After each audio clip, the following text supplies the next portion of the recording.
Mes një lufte që si shihet fundi, miliona ukrainas përballen me dimrin më të vështirë në historinë e vonë, pa rrym, pa ujë dhe pa shërbime të tjera bazike. Frika për katastrofë të mundshme humanitare është rritur, ashtu si edhe për intensifikimin e luftimeve.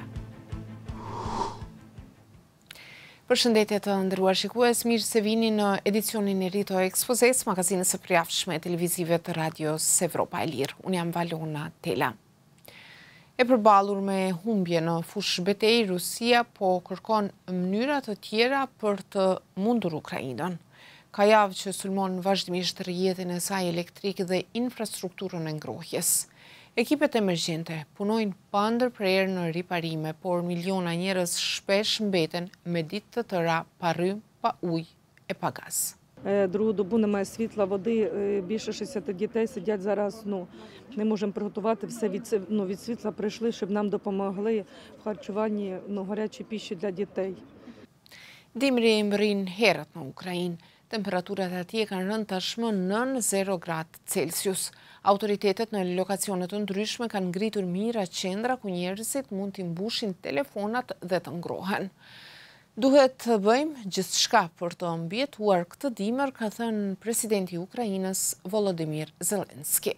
Ми маємо ще більше допомагати одне одному, ніж будь-коли. І ще більше дбати про одне одного. І не питайте, будь ласка, чи допомогти і чим. Просто допомагайте, коли бачите, що можете це. Rusia nuk I mohon sulmet mbi infrastrukturën energjetike të Ukrainës. Ajo thotë se qëllimi I saj nuk është I dëmtojë civilët, por kapacitetet e Ukrainës për të luftuar. Shefi I NATO-s Jens Stoltenberg ka thënë se presidenti rus Vladimir Putin në fakt po shndron dimrin në armë lufte. Russia is using brutal missile and drone attacks to leave Ukraine cold and dark this winter. President Putin is trying to weaponize winter, to force Ukrainians to freeze or flee. NATO-ja me në krye SBA-n është zotuar se do të vazhdojë mbështetjen humanitare dhe ushtarake për Ukrainën për aq kohë sa është e nevojshme. Por analistët tërheqin vërejtjen se Rusia me strategjinë e dimrit po përpiqet të thyej jo vetëm vullnetin e Ukrainës, por edhe të perëndimit. Melinda Haring, zëvendës drejtore e qendrës Euroazis në Këshillin Atlantik, flet për ekspozen.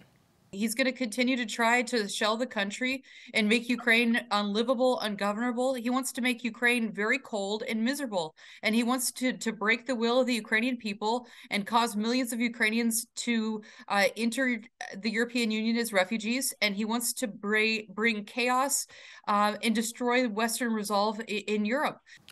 Me ndihmën e armatimit nga perëndimi, Ukraina ka arritur të dëbojë ushtrinë ruse nga afro 50% e territorit që ajo ka pushtuar qysh në fund të shkurtit, por kushtet e dimrit kanë ngritur shumë pikpyetje.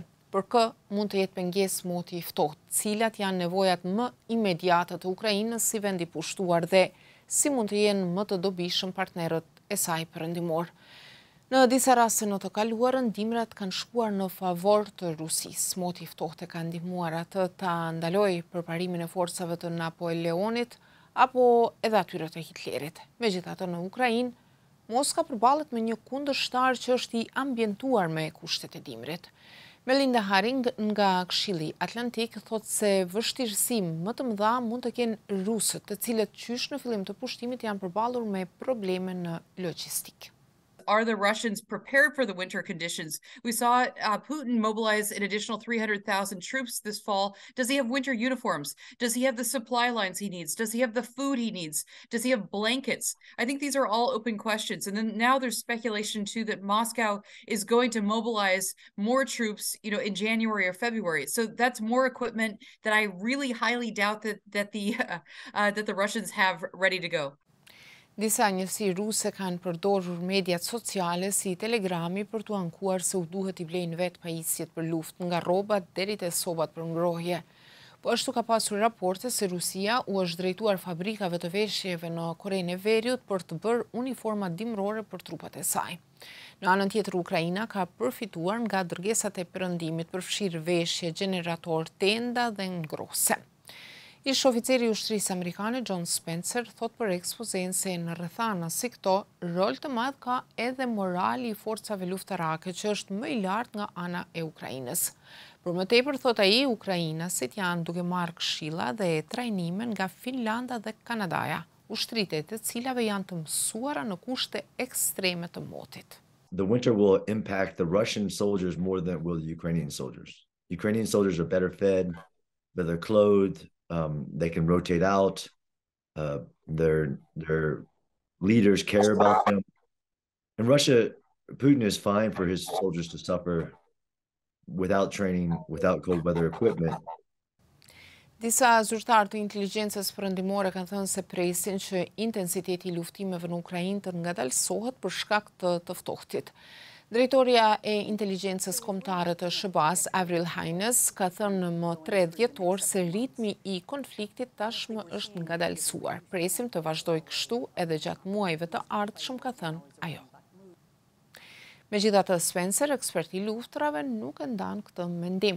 Ai pranon se shumë teknika vështirësohen në dimër, si për shembull mirëmbajtja e artilerive, por thot se nga temperaturat e ftohta, toka lagësht ngrihet dhe forcohet, dhe lëvizja e këmbësorisë dhe automjeteve bëhet më e lehtë. Ngjashëm ka vlerësuar edhe Instituti për Studime të Luftës. Në një raport publikuar më 4 dhjetor, studiuesit kanë thënë se dimri është zakonisht sezon më i mirë për luftë në Ukrainë, përderisa pranvera është makth. Shkrirja e borës i fryn lumenjtë dhe përrenjtë dhe i shndron fushat në det të Baltës. Forcat ukrainase ka të ngjarë të përgatiten që të përfitojnë nga terreni i ngrirë për të lëvizur më lehtë, ka thënë Instituti me seli në Washington. Pamjet komerciale satelitore ndërkohë kanë treguar se Rusia ka ngritur disa fortifikata në lindjet e Ukrainës për të forcuar mbrojtjen. Ish oficeri i ushtrisë amerikane John Spencer thot se ushtria ruse mund ta shfrytëzojë kohën e dimrit për të rigrupuar, por sipas tij, perëndimi duhet ta shfrytëzojë këtë moment për të dërguar edhe më shumë armë në Ukrainë. We need the West to increase weapons delivery, vehicles delivery, everything Ukraine needs. It needs a lot so that the war can end faster.